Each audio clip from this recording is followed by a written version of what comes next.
There's a version of your life you stopped imagining at some point, not because the dream disappeared, but because a belief showed up that made it feel unreachable.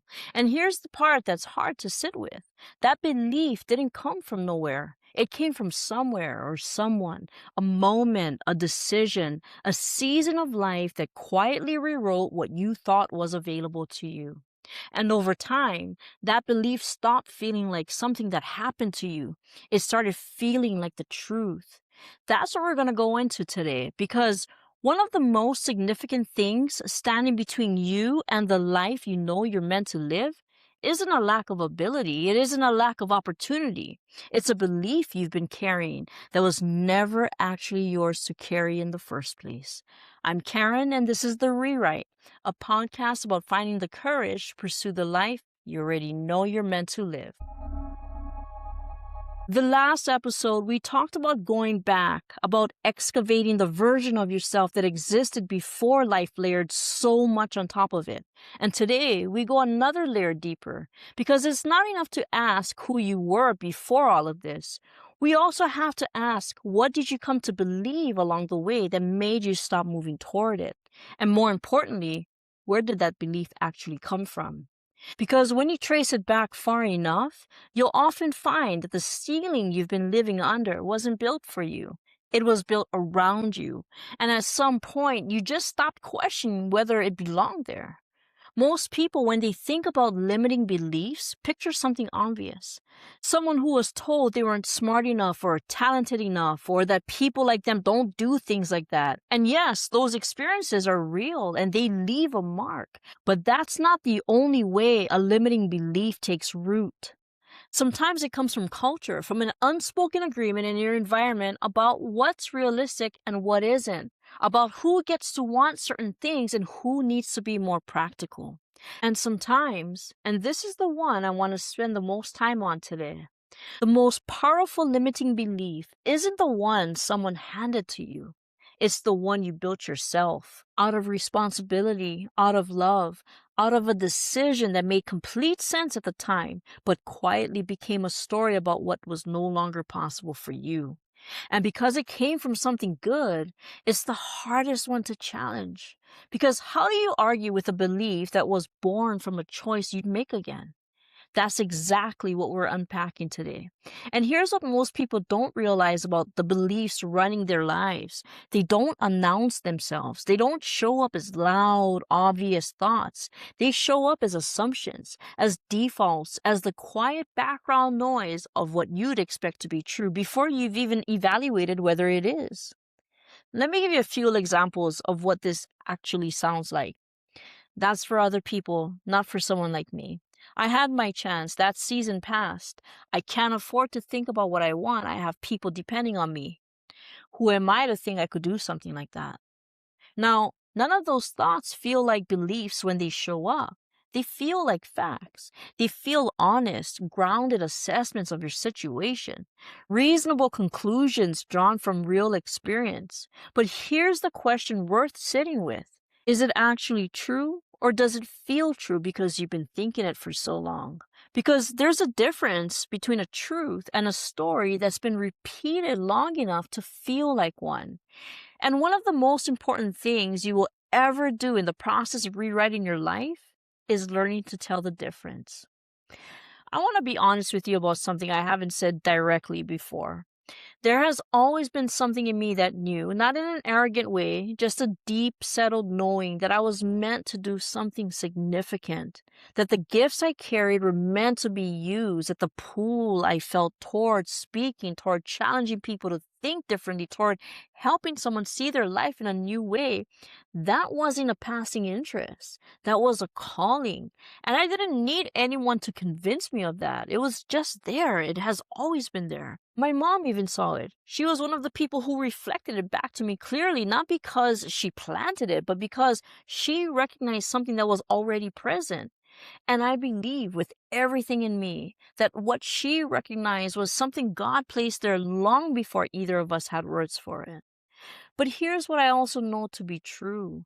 Having something placed inside you doesn't mean life won't try to talk you out of it. Because at 18 years old, my life changed completely. I became a mother. And I want to be clear, I'm not sharing this as a story of loss or regret because it isn't. It's my biggest blessing. That chapter of my life required me to show up in a way I'm proud of. 18 years of choosing someone else first, of being present, consistent, and responsible in a way that demanded everything I had, and I wouldn't change it. But what I didn't see clearly until much later was what had happened quietly underneath all of that.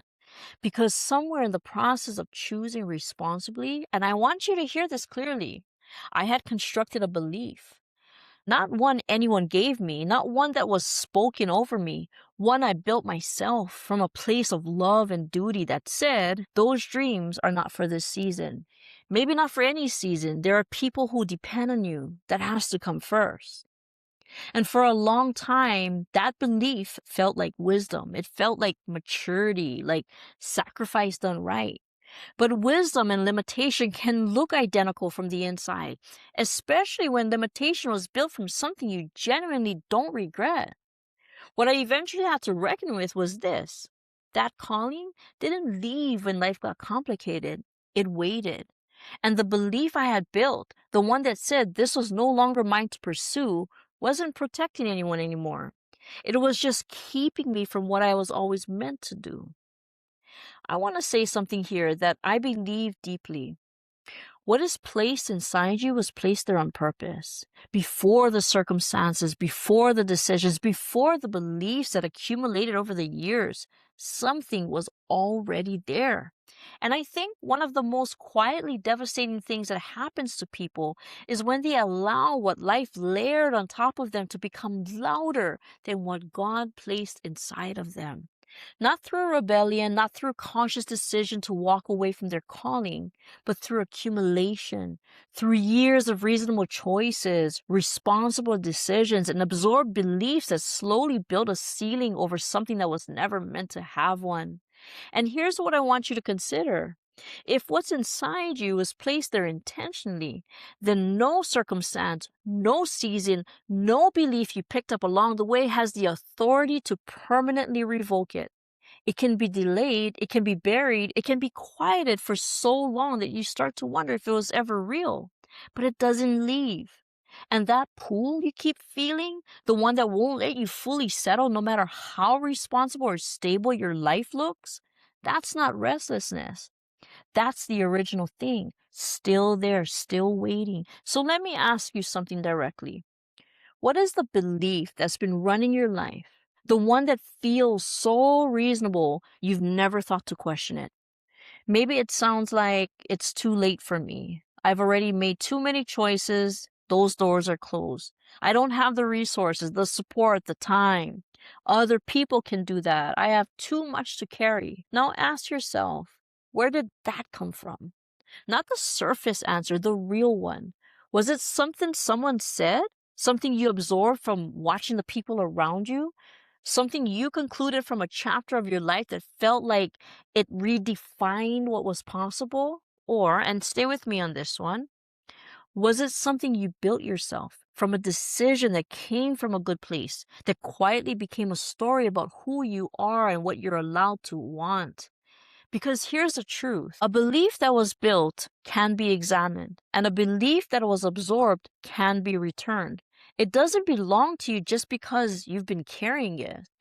Some things we carry were never ours to keep. I want to give you something to sit with before the next episode. Think about the belief that has most shaped what you've allowed yourself to pursue.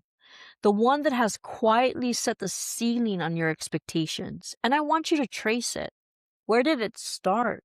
What gave it permission to stay? And this is the most important question. Is it actually true? Or has it just gone unquestioned long enough to feel like it is? Because seeing a belief clearly, really tracing it back to its source, that's when it loses some of its grip. It doesn't disappear overnight. And I won't pretend it's that simple, but you can't dismantle something you haven't identified. And you can't reclaim ground you don't realize was taken. So start there. Not with a plan, not with a decision about what comes next, just with honesty about what you've been believing and whether it was actually ever true. Before the next episode, here's what I want you to do. Find a quiet moment, just 10 minutes, and write down your answer to this question. Screenshot this to help you write those questions on as well. What is one belief I've been living by that I've never stopped to question? Write it down exactly as it sounds in your head. Don't clean it up. Don't justify it. Just get it out. Just get it out of the background and onto the page where you can actually look at it. And then ask yourself these three things. Where did this come from?